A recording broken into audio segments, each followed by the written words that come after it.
लेकिन ये बौद्ध लोगों के साथ में एक छल है, कपट है और अन्याय है।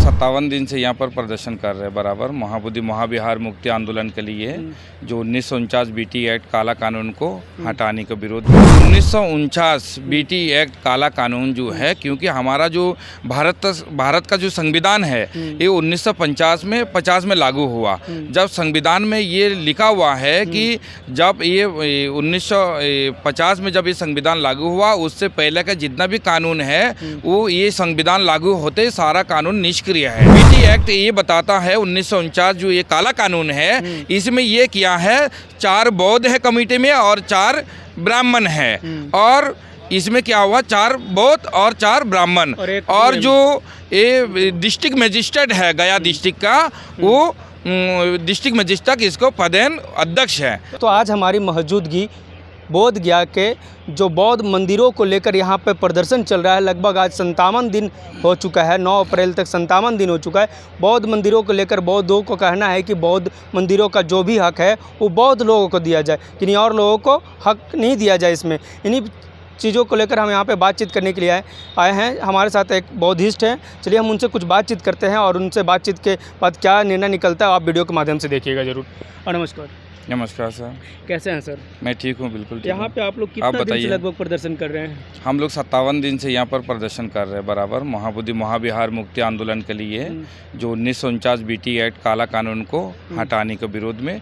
एक संवैधानिक मांग हम लोग शांतिपूर्ण ढंग से लगातार 57 दिन से हम लोग शांतिपूर्ण ढंग से धरना पर हम लोग बैठे हैं। क्या आपका मुख्य मांग क्या रहेगा, क्या चाहते हैं आप? मुख्य मांग हम लोग एक संवैधानिक मांग है, शांतिपूर्ण बौद्ध लोग हैं, शांतिप्रिय है, शांतिपूर्ण ये मांग है कि 1949 बीटी एक्ट काला कानून जो है, क्योंकि हमारा जो भारत का जो संविधान है ये 1950 में लागू हुआ। जब संविधान में ये लिखा हुआ है कि जब ये 1950 में जब ये संविधान लागू हुआ, उससे पहले का जितना भी कानून है वो ये संविधान लागू होते सारा कानून निष्क्रिय है।